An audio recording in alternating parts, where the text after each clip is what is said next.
Today I'm looking at literary magazines. I'm making this video for Orpheus, whose channel I enjoy, and he had asked for some literary magazine recommendations.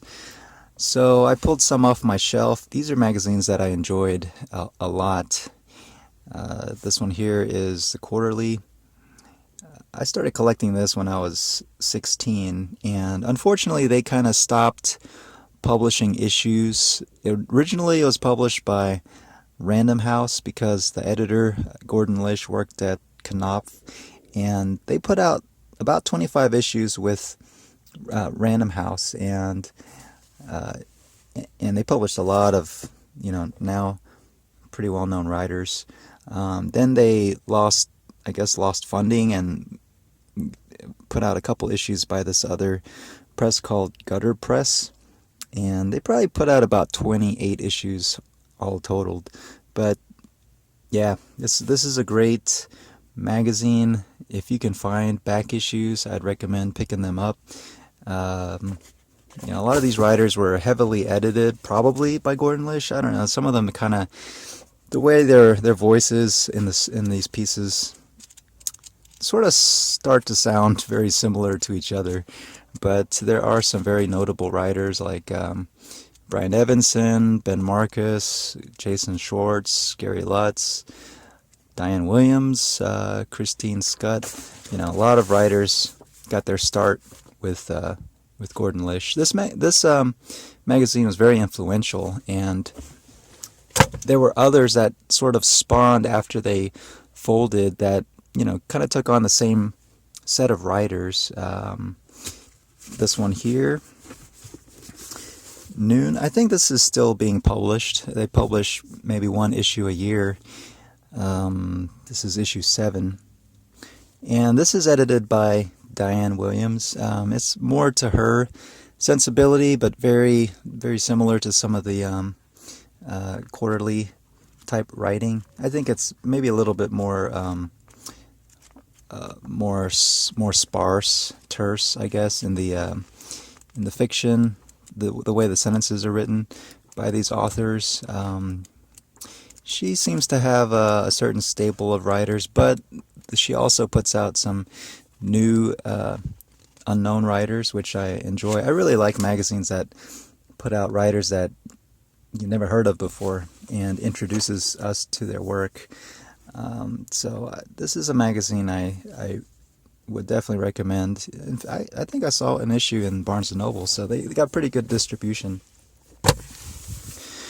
Conjunctions is a solid magazine they've been publishing for quite a while.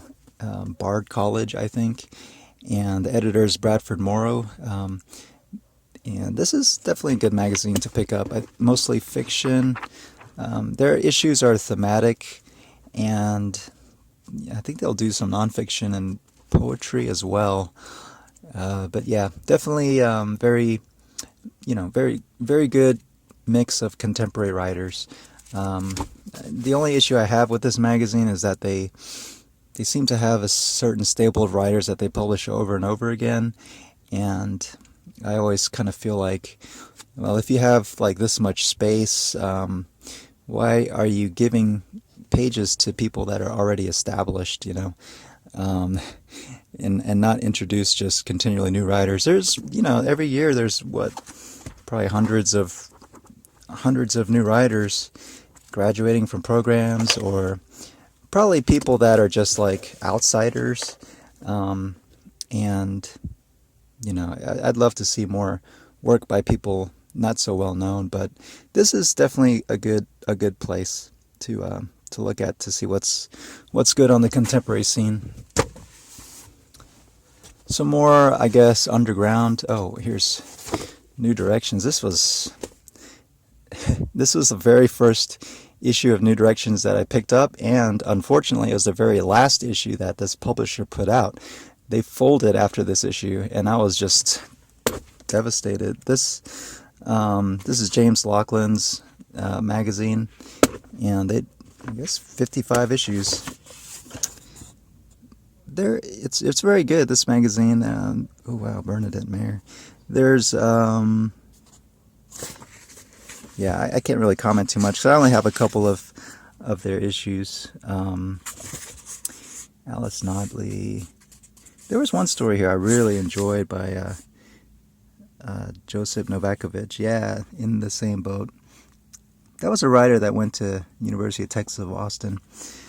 Graduate, I think. This is a good magazine if you can find back issues and you like sort of more of the modernist sensibility. Some underground magazines, or these are ones you probably have to go to their website and pick up. Sleeping Fish. This is put out by the Calamari Archive, and I recommend this. This is very, very cutting edge. It's got fictions that mix images and with the fictions, sort of more experimental than what you'd normally find. Always well produced visually. And here's some list of writers. Fun fact slash shameless plug, one of my fictions has appeared in this particular issue. I don't know if they actually still have physical issues that they put out. I think it's probably just all online now, so you can go to their website, Sleeping Fish. Another magazine that I'd say was kind of a shoot off from what the Quarterly was doing, because there's a lot of the same writers that appeared here. New York Tyrant, they're a great magazine. This editor, Giancarlo Di Trapani, I think. He also publishes books and very, very solid collection of writers, and I admire this press a lot. So definitely, if you can, find and pick up some copies of the New York Tyrant.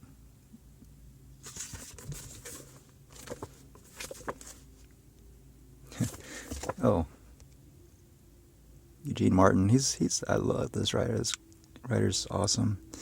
Yeah, they have a lot of good stuff. This magazine, Third Bed, this magazine folded, but it contains a lot of writing that I think is very cutting edge. And if you could find back issues of Third Bed, worth picking up. I don't know if the Calamari Press might have started to reprint some of their stuff, if I remember correctly. I'm not 100% sure on that. This is the type of writing that came out of, I don't know, it's sort of like this Brown University, late 90s sensibility, and I really liked that. I liked it a lot, and very risky writing. I don't know what happened to a lot of these writers, and that's sort of my issue with, reading literary magazines, because I get so excited when I find a writer's work that I like, and I just want to read more of them, but they just disappear. Like, you don't really see any follow through, any books, etc. Like, there's one writer that was published by the New York Tyrant named Bear Kirkpatrick, and there's a lot of writing by that guy that, a couple pieces that I really admired so much, and I was hoping that I'd see a book, a collection of short stories or a novel by that writer, and I don't know. I have to research it. Maybe he did put something out, but I really remember that. I don't know. It's just always sort of a bittersweet thing to find writers in these magazines, but that you don't really see the extension of their careers afterwards. The Paris Review is probably the easiest to find at bookstores. Barnes and Noble has them. It's a solid magazine. It's got so much history. Interviews are good. Although they're all available online. I think a couple issues ago they interviewed Gordon Lish, and that was a good issue. But they usually include a couple fiction writers and some features and a whole bunch of poetry. So a little bit more mainstream, but still very interesting. Sometimes I find, the wider the circulation of the publication, the more watered down the fiction is. And then you get to the pinnacle of watered down fiction, which is the New Yorker magazine. The Paris Review is still pretty good in my opinion, and I also like Harper's Magazine. They have a lot of interesting selections of nonfiction, and their fiction is okay too. But yeah, these are my recommendations. You probably have to find some of them like as used copies. But yeah, if anybody knows other other magazines that are worth looking into, um, I'm sure I've left out a couple. Like Unsaid magazine, that's another one that comes to mind. I never did manage to get a copy of that, but I think it's very similar to New York Tyrant as far as the kind of writers they publish. Yeah, can't really think of any others.